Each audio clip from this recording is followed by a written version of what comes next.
And her answer was kind of priceless. She said, by the nose.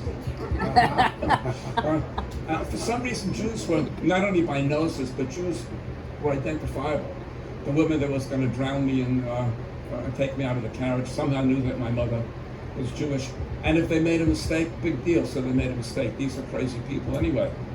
And it was the crazy people that were unleashed. That was the killer. Let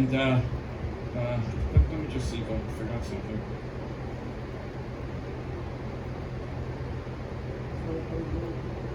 No, I'm fine. Oh yeah.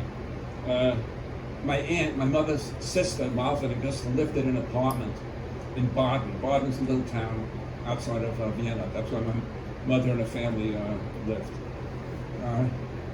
Once they're sitting in their apartment and two men came with a truck. They had recently painted the apartment, and they said, "We just bought your furniture." And they said, "What?" They said, "Yeah, all Jewish furniture has been auctioned off in the town center, and we bought your furniture." So they had a truck, and they just took every bit of furniture.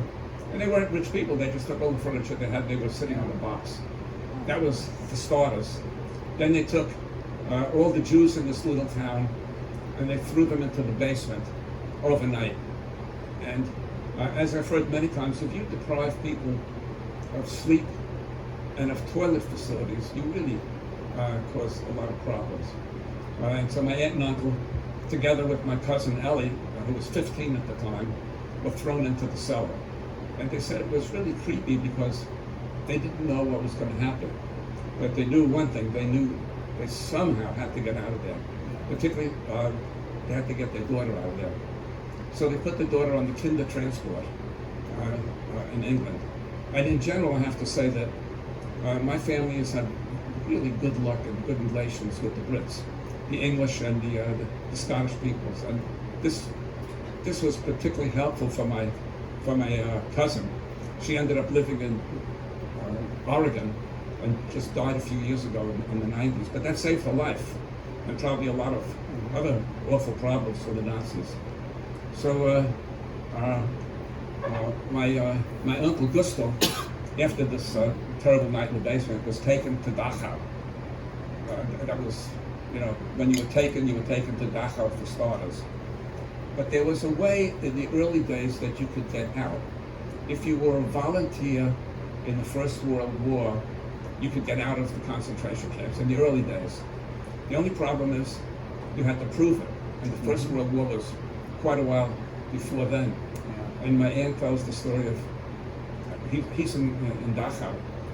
She said she was desperate looking around for the papers and finally found it. And he was let go. They let him out, but not before they kicked him in the butt. He had a lifelong injury in his spine because of the one kick when he was in Dachau, but he survived. Then they went to Romania and made their way to Israel, and then to New York. They survived. Their daughter survived. She married a Scottish guy, but they didn't see their daughter for 25 years. So, surviving is one thing, but it's kind of a pain not to see your daughter for such a long time. They have all come to Wilmington at different times to visit. So that was another episode, and then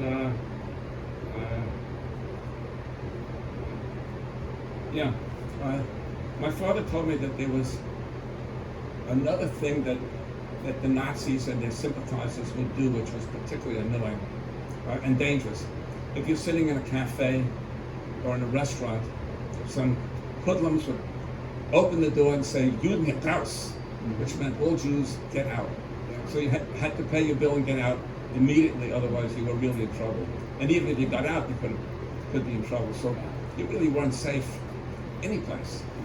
And then came the very worst thing of all that happened in Vienna, because there are a lot of other things along the lines of what I said. But the worst thing, I think, is there was an organized collection of Jews to take so many Jews every day to Dachau for later transport to the death camps. That wasn't decided until later on, but in the late 30s, Jews just were taken. There were 200,000 Jews in Israel. 200,000 Jews had to be taken out. They started only with men. So let's say 100,000 men had to be taken out by train to Dachau. The way they did it, they had a lot of people that were the collectors. They would collect Jews, they would put them in a holding place, and then put them on trains to go to Dachau. And so you were very vulnerable just walking around, and you were particularly vulnerable if you were standing on line, and they knew that. In order to get out, or to get papers, particularly to get out of the country, out of the city, you had to get certain papers signed. And the bureaucracy was just unbelievable. Everything had to be signed, and paper after paper, which meant line after line. And standing on a line, you took your life in your hands, because that was the easiest way for the collectors to collect Jews. Yeah. There's a line of Jews trying to get out, so they would collect their daily quota. So a business actually started. People would stand on line for you. This is really a weird thing. For a price, someone at the risk of their life would stand on line for you and get the paper signed that needed to be signed. Anyway, this happened.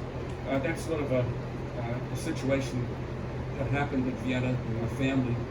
And I asked my father always, why'd you stay there? Why didn't you make a move to get out? And he said, well, it wasn't all that easy. For one thing, we could just walk into the woods, but I was a one-year-old baby. He said, how are you going to survive in the woods? And where are we going to go? They didn't have any money. So it was a very tricky thing to make a decision that you're going to say goodbye to your parents and say goodbye to everybody that you knew you would never see again. But one day, a strange disaster happened. My father, I didn't mean to say anything. Well, then on the end, there's a rubber bulb on the other. My father was walking on the street, and suddenly an SS man grabbed him and said, come with me, which meant that he was taken as one of the collections to a concentration camp for Dachau. So my father said to him, let me just say goodbye to my wife. And he said, okay. So he was at least kind enough to do that, so they walked up the 3 floors to for my father to tell my mother that he was taken. And then I have this, my father's recording of this thing. It's hard to imagine that this happened. But my mother, who always had an unbelievable temper, just started screaming at the guy, at the SS man. She had one of her many tantrums that anyone that knew my mother, Laura, I think I just said my daughter, Laura. Hi. Yes, she was like that. When my mother started screaming, she knew how to scream. Yeah. The guy had a gun though. My Yeah. father was sure they're both going to get shot right then and there, because he had the right to do it. He had the gun, and they're really tough. The SS wore these black uniforms. They had to be above a certain height, and they had skull and crossbones on it. They were they and the Gestapo competed for who could be crueler. So my mother said, my son is sick. My husband can't go now. And somehow the SS guy said, okay, I'll come back and get you Monday. That was kind of a little miracle that happened. Yeah. So my parents immediately left town, but they had to come back eventually. But the guy never showed up. Must have taken somebody else. My understanding What? from Grandma was he was very young. He was like 16. Oh, that's right. Oh, you didn't have to be old. You had to be big and tough and cruel Yeah. to be in the SS. And they had 2 groupings. They had the Waffen SS. They're the ones that would do the fighting in the field, and then they had the other SS, which would collect Jews and do other terrible things. Yeah. But my father then said that was the moment of decision. Then there was no longer any thinking about whether we're going to leave. Now we have to leave. And so that's sort of the end of the first part of what I wanted to tell you. What happened in Vienna, and I'll tell you about the escape, how to get out.